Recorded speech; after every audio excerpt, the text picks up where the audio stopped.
Lawsome, the podcast for law firms. Powered by ConsultWebs. Welcome back to Lawsome, the podcast for law firms. I'm Jake Sanders. And I'm Tanner Jones. Today we're talking about document management for lawyers and law firms with Tucker Cottingham. I'm the founder and CEO of LawYaw. But before we get to that, here's a word from ConsultWebs. Any lawyer looking to grow their business online should look no further than ConsultWebs, the industry's leading law firm SEO and paid advertising provider. Battle tested now for more than 2 decades, ConsultWebs works exclusively with attorneys, helping them to sign more cases from the internet. For more information, go to consultwebs.com. And now, a Lawsome interview with... I'm Tucker Cottingham. I'm the founder and CEO of LawYaw. Welcome to the show, Tucker. Thank you for having me. LawYaw. Love that name. Pretend we're in an elevator here. Pitch it to us. What is LawYaw and who's it for? Sure. So LawYaw is a web-based platform that makes it really easy for legal professionals to include programmable documents into their workflows. And so this is a platform for legal professionals. We've been around for about 4 years, and we've had more than 1 million documents created so far on the platform. What inspired you to get into this specifically? Did you have frustrations with documents in your waking life, and you said, I have to start a company to solve these problems? Yeah, I mean, so, I'm an attorney, and I started my career in litigation, working at a bigger firm, and then moved to a small firm that I helped build out with a friend and colleague of mine, Doug Bend. And in the process, we were doing a lot of business type transactional law. And we got to a point where we were getting a lot of new business. We were growing quickly. We added several attorneys, and I just found that I was doing the same things that I had been doing for years. And it was becoming really hard to delegate a lot of the specific kind of document drafting tasks. So even though I was very familiar with them and I could do them, almost in my sleep, at least the majority of the mechanical work, it was really hard to delegate. And people in our firm were using different templates. And so we weren't super consistent. And really, I just wanted to free up my time. And I saw it as also a path to making, more money as we were growing the firm to continue our trajectory. And so really, I was just looking for a solution for our own firm and for myself. And all I wanted was a cloud-based platform that worked with Macs, that worked with Clio, that didn't require me learning a programming language, and that kind of fit in with my other software. I didn't want to move all of our work to a new tool. And I just couldn't find any solution that worked, that fit that. And it seemed so obvious to me that that would be useful. And so the more I kind of dug into it, the more I realized that it was more complicated than I thought it might be. That sounds familiar. Yeah. But yeah, I joined with another friend of mine who's a computer scientist, and he had worked at Google and worked on the Google search stuff for a long time and knew a lot about language understanding. And so we decided to both, leave our jobs and start this company. So you're talking about paper, frustration, documents. I mean, it's 2021. Should the lay person be shocked at how much paperwork people have to handle in law, or is it just paperwork? No, I think paper itself, physically. Like, are people still messing with paper? I mean, they definitely are. There's a ton of paper still involved in legal processes. And I don't think the average layperson would be surprised, because they're usually the ones that are signing the 200-page document. Yeah, to buy this microwave. Yeah. So, I mean, I think, everybody's gotten emails from their lawyer asking them to, put in their sensitive information into an email. And then, that's going into a document and it ends up being spelled wrong. And, I think the frustrations of paperwork in the legal industry are unfortunately not only the burden of lawyers, but, of paralegals and assistants and mostly of clients. So, I think it's something that's been around for a long time, but the issue is that, right now the legal industry, the whole world is going through this, massive kind of digital transformation.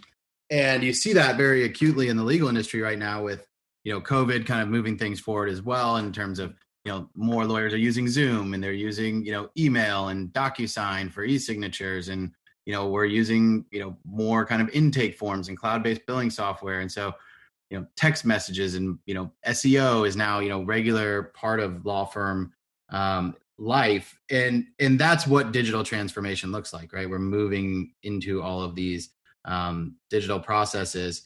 And so I think what is surprising, or what was surprising to me, was that despite this, very predictable and huge kind of massive amount of momentum towards the digitization of legal services, there hasn't been a really easy way to digitize your documents and to create programmable documents. And so that's kind of the part that, at least at first, really, really kind of excited me and kind of baffled me for a while. Why hasn't this been a bigger part of this digital transformation, where, we see what's coming down the pike. We know what clients expect in terms of convenience and mobile friendly interactions and all this. And so I think to that extent, the reason that lawyers are still messing with paper is because it really hasn't been solved super well yet. And it's been really painful to make templates and to include them with your other software. And even still, just getting two basic softwares to work nicely together is a challenge for a lot of lawyers and law firms. And so I guess it's not entirely surprising, but I am a little bit shocked that we're still kind of pretty far away from, having this digital documents problem exactly. licked. Yeah, right. But we're making progress. We're making a lot of progress. So Tanner, ask this next question about the horror story. Yeah, I'm really interested in specifically kind of what you've seen. I guess you could say from a worst case scenario. What's the story you've experienced with respect to managing these documents inside a firm, whether that be yourself, Tucker, or another firm that you've worked with? Yeah, I mean, I've seen a lot of terrible things happen. Excellent. Everything from, having the wrong versions of documents being signed. But I think the one that we see actually very, very frequently is just misspelling of client information. So careless errors in documents that a client has paid a lot of money for, being sent to the client, and then having something really basic like their name or the wrong client's name somewhere in the document, or the wrong case or the wrong case number. And, we've got thousands of lawyers that now use LawYaw. And so we talk to, hundreds and hundreds of firms. And I don't think I've talked to a single lawyer that hasn't had that sort of like punch in the gut from a client saying, "Hey, I thought we were friends. I thought you were representing me. This is somebody else's name in this document." And just the feeling that conversation has for a lawyer is, I think all too familiar. And I literally haven't talked to a single lawyer that hasn't had, something like that happen. Sometimes they'll say it's their assistant that did that. But how many assistants are under the bus right now? Wow. Yeah, exactly. The bus is full of assistants. It's more death by 1,000 cuts than one massive blow up. But it's just a messy process of people becoming really, really familiar with these specific things, this particular type of probate in Florida, or this tax abatement procedure in Pennsylvania, right? There's all of these specific things that to the rest of the world seem, totally complicated, but to attorneys, once they've been doing it for a while, they become experts in that area.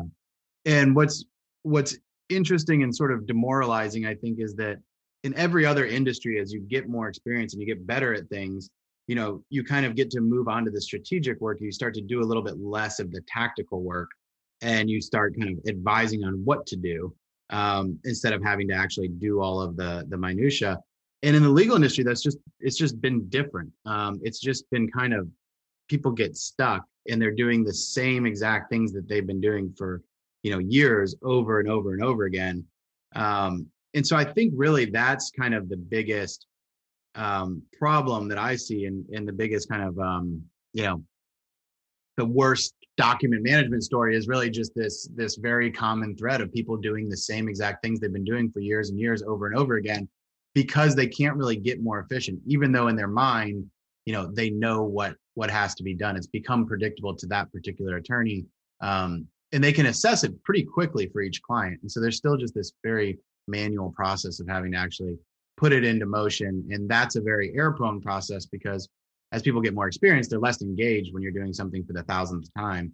And that's where mistakes happen and everything. So, that's kind of a little bit of a cop-out answer, but I think that's the bigger tragedy is just sort of how common that story is based on my conversations. Mm-hmm. I agree. And I find it so fascinating too, because you referenced it, the whole pandemic across the country and shutting businesses down or dramatically shifting operations, dramatically shifting really the mindset of the buyer, the client themselves, and honestly their willingness to maybe pivot away from ways they've done things historically, in particular, document management, document signing. And I know from our business's standpoint, when we shifted over to electronic signature for documents, just that whole process of, cutting out so many different steps just to receive a countersigned document,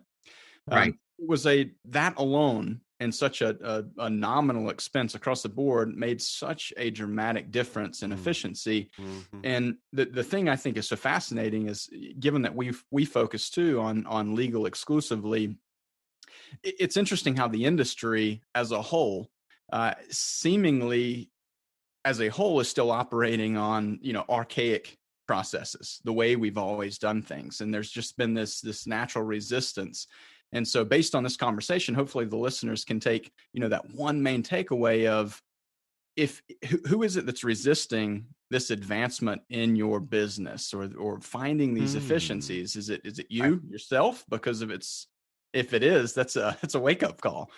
Because I think, I could probably speak for you, Tucker, in saying that the clients are thirsty for this. They're looking for well, you're bringing up a really good point. And does that borne out? Because a lot of people during the pandemic were mad because they were being asked to print out things at their homes, and they weren't able to. They don't have a printer.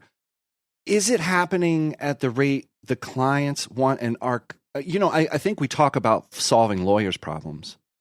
Is this document stuff better for the clients? Tanner's talking about a really good point. The clients want this. Is that what you've seen time and time again? Or is there also some hesitance on clients? Like, are they also sort of a barrier here? Because we can dog on lawyers all day on this show. Speak to that client side. Are they ready for it? Or is it there's some hesitation here?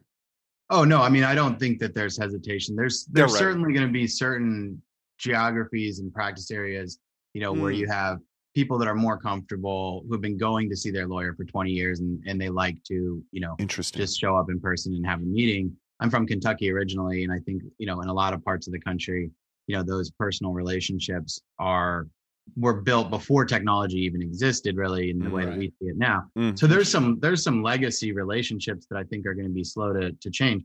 But no, I mean, you look at things like DoorDash and Uber and Amazon, just eating everybody's lunch, just swooping in. Yeah, and consumers and people are just used to that level of convenience.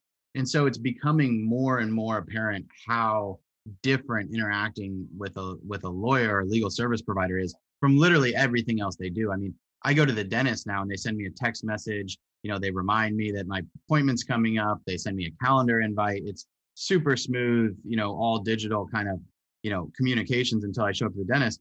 And that's completely different than the way that we talk with our attorney when there's 8 people on an email chain. I'm trying to find the most recent document and they've got a different clause in there from, 2 versions ago. And so I think it's becoming more and more the kind of elephant in the room, how different interacting with legal service providers is from literally every other type of interaction that we have professionally. And so, I really don't think the clients are being the ones to be slow about this at all. They haven't had a lot of other options, but now what we're seeing is that so many attorneys are actually making this jump that it's a huge competitive advantage. And it works in kind of 2 ways. It works from the overarching pitch of, hey, we're more efficient, we're more convenient, it's going to be more enjoyable to work with us, we make fewer errors, to the really practical, when somebody calls your law firm and wants to sign up, if you're using something like LawYaw, you can generate, a tailored engagement agreement and send it out to them for signature while they're still on the phone, right? So also you're seeing that, people are, so I think now there's a really interesting competitive advantage to firms that are using this type of technology because so many thousands of law firms now are using this that, whereas before clients might not have felt like they have a lot of options. Now there are very clear options of lawyers saying, hey, we are a client friendly law firm. We offer convenient services. We have predictable pricing. And from a consumer perspective, there's no question that they would rather, work with a firm like that. And so I think we're kind of shifting into this just sort of issue where the law firms that are not sort of getting out in front of this or starting to make this transformation are very quickly going to be left behind. I think if anybody writes into a bar email chain and asks, what people are doing, you're just going to see this massive change that's happening. So I think that that's a big part of it now. Whereas before, maybe it was more about just trying to provide better services to clients, or maybe the clients were asking for more convenience. Now there is a real sense of, if you're not doing this, you're going to be the guy, using a typewriter when everybody else is, using Microsoft Word. I mean, that was a transition as well. And certainly some law firms never changed from that. So if you could give our listeners one piece of advice on getting a grip on document management in their law firm, what would it be? They can turn around right now and get a grip on it. What's your advice? Yeah, my advice is to start thinking in terms of processes. So, thinking about where do you make your money? What are the projects that come up frequently for you? And how do those projects go? So just writing it out. Okay, client comes in. What happens next? How do we send them the engagement agreement or the fee agreement? How do we get the next piece of information from the client? How does that go into the documents? Unless you're starting with a blank Microsoft Word document, which I don't know any attorneys that do that. As long as you're starting with something in front of you, that is essentially a template. And then you're manually going through and changing that text and mapping the process out of who in the firm is doing that. And then asking yourself, is this the best person to do it? Or if it's you doing everything, is that the best use of your time? And getting a sense of just sort of what your actual processes are. And it's amazing how many people have difficulty, writing this out despite having done the same type of project 100 times. I think it's a real change in thinking in terms of projects and in terms of processes and workflows. And that, I think, is the very first thing that any lawyer can do that's trying to sort of modernize their firm or trying to get into these digital services that are just sort of inevitably happening to the industry, is just understanding how your law firm works right now and where you make money. And then from there, you can start to look into what are the right tools. But I think that first step of just mapping out step to step, this is what happens when somebody comes in with this type of project, is probably the very first threshold thing to do. And then just sort of acknowledging that, you're reusing a lot of documents, you're reusing a lot of language. In our firm, we probably use the same 30 or 40 documents for 90% of all of our work. And importantly, each client issue is different. So it's not cookie cutter, everybody needs the same exact thing. You tailor each document, and each client has their own needs. So they get unique documents in a sense, but you're reusing a lot of that language. And so I think getting into that mindset of starting to see the patterns of, okay, this is all the same, this is the part that changes, and starting to standardize those processes and really identifying this is the part that is super unique. This is the statement of facts that, I need to write out and I should spend a long time on it. And these other parts, are parts that, I'm reusing based on my experience.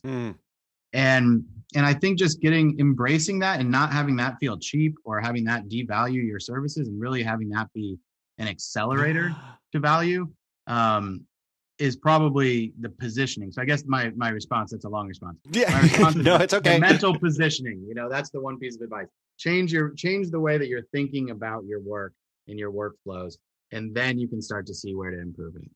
I have one question, and then we'll wrap it up. But you're saying something interesting. Lawyers feel like they have a feathered quill when they're working on these, right? But yet it's a shackle for them. Oh, I wish I didn't have to do this work, but I'm the only one who can do it.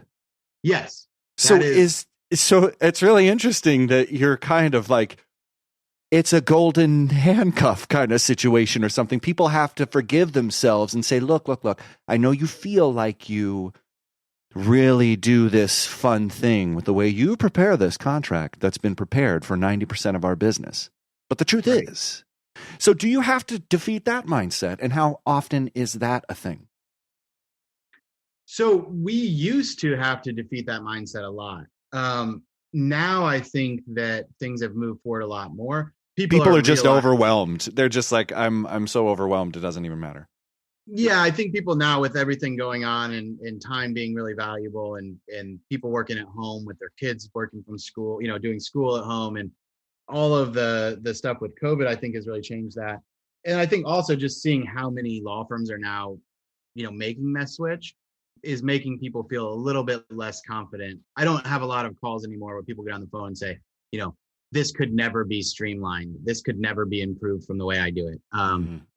We used to have some of those calls when we first started, but now it's very much, I know that this can be improved. I know that there's a better way to do this. I don't necessarily have time to do it, or I don't know where to start, but we're not really seeing a lot of attorneys that still kind of are in that mentality. It's mostly, I know I need to change. I know I need to be on Google. I know I need to, get my processes sorted out, but I'm juggling a million things and I don't have time. And so, I'm going to keep plugging away. And it feels they're like on the 11th step. And so they're ready to just go 12 on and make a commit. Speaking of making a commitment and finding a connection, how can people find you and LawYaw on the internet, Tucker? Yeah, absolutely.